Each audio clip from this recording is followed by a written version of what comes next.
So we have one other call. I'm going to grab this other caller. It says, I'm just a dude with a toxic relationship that keeps on coming back. Hello and welcome to the show. Hey, Duane. Thanks for giving this platform to people that need to talk some of this stuff out. Absolutely. We are running low on time, so you only got it back like maybe 5 or 6 minutes now, like four or 5 minutes. So sorry to put you up on a hard break. Let me get right. That's okay. Let's get right to this. So I have what I think is a narcissist ex-spouse. The divorce is lasting forever. The process has lasted 18 months. I have a 2-year-old and a 4-year-old. And it's every video that you've talked about, the anxiety, the depression, the tactics have been spot on. But just recently, I've been sick with what I hope is not COVID. I'm waiting on my results. And she's turned on the charm and really told me how all she wants is for a family to be together and our children to have a father present. And she's just tugging at those heartstrings like she knows how to do.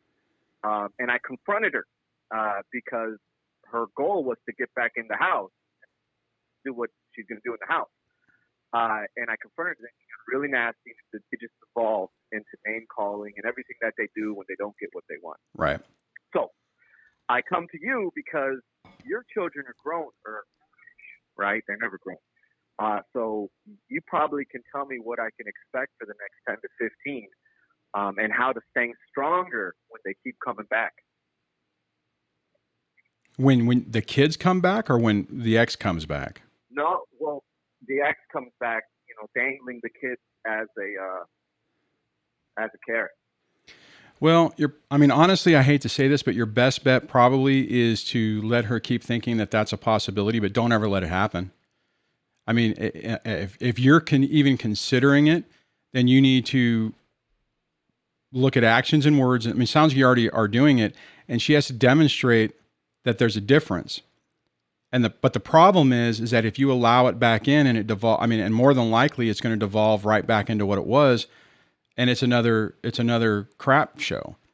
And a lot of times what I've seen, even in people I've known personally in these situations, what happens is they tug on those strings, you say yes, they come back, and what it is they realize that they screwed up and their execution plan on the original escape wasn't as well thought out as they thought, and they weren't in as good a position. So they come back, kick you out of the house, and then do the exact same thing. The problem is when people show their colors, it's who they are.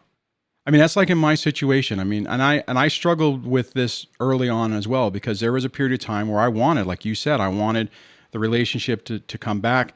I wanted the family to come back. I wanted all of that. But when I looked at what she was willing to do, what she was willing to say, in my mind, I'm like, how can I ever trust somebody who would basically make up lies and just try to destroy me with allegations? What the hell would they do the next time? And it was a hard, you're talking like you know me. Dude, wow. Dude, we're all the same. Exactly what would happen. Yeah. And and it's a tough one because you don't, well, the reality is you don't like living this crap life that you're living right now, what you're going through. This sucks, right? It completely sucks. You're dealing with all this stuff and you just kind of want that illusion to go back. It's kind of like if you've ever watched The Matrix and there was Cypher who got out of the Matrix and he's like, oh my God, this sucks. I want back in. Just plug me back in. Just let me forget that I know what I know. Let's just go back to the illusion. And well, you saw what happened to him. If you watch the movie, it didn't work out so well for him. And it's not going to work so well for us. Your best bet. Now I know a couple of people who've been able to, had really toxic, narcissistic ex-wives that were trying to just crush them, who were able to effectively learn about what they are and be emotionally disconnected enough to be able to play to their weaknesses and not push the buttons that are going to blow things up. And I couldn't do it. Right. I was talking to a guy the other day. Actually, this is the person I went and I stayed with for a couple of days when I was doing my Yosemite thing. And, he's like, hey, I do things like, I'm like, hey, you're a good mom. And I'm like, there's no way in hell I would say that to mine. Because it's like, I feel so, and this goes back to what I was talking about with the trigger points before is, I mean, okay, so that's something I still need to work on. It's like, no, I feel so frustrated and irritated about what's going on for me to lie and say, hey, X, the kids are really lucky they have you, because I don't believe it.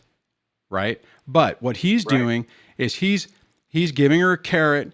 He's playing the game. She's in another relationship. Every once in a while, she's like, hey, we should get back together. And he's thinking, seriously, you're in a relationship, you're living with someone else. Why would you, and he'll, instead of saying no way, no chance in hell, and that's what I was talking about earlier, if you can make it to where it seems like it's a possibility, just to save peace, just so you can get to because you got 16 years until the kids are 18, and try to make the most peace in your life and for your kids' life. And then hopefully what'll happen is it'll be stable enough where they can see, wow, dad's got his shit together.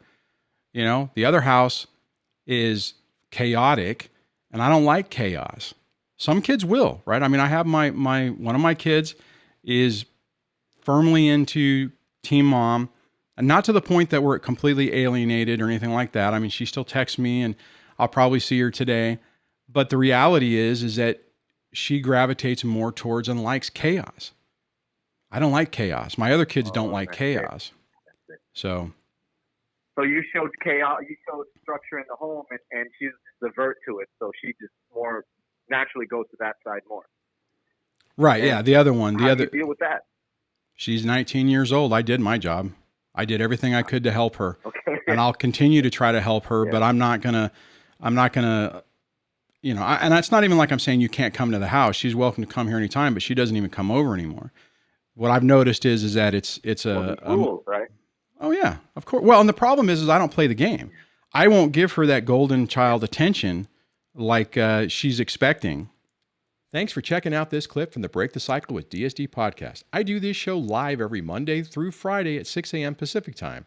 If you want to catch a full show, tune into this channel, subscribe, and hit the like button. Or you can find the podcast version on iTunes, Stitcher, Google Play, or your other favorite podcast directories. Hope to see you on the next show.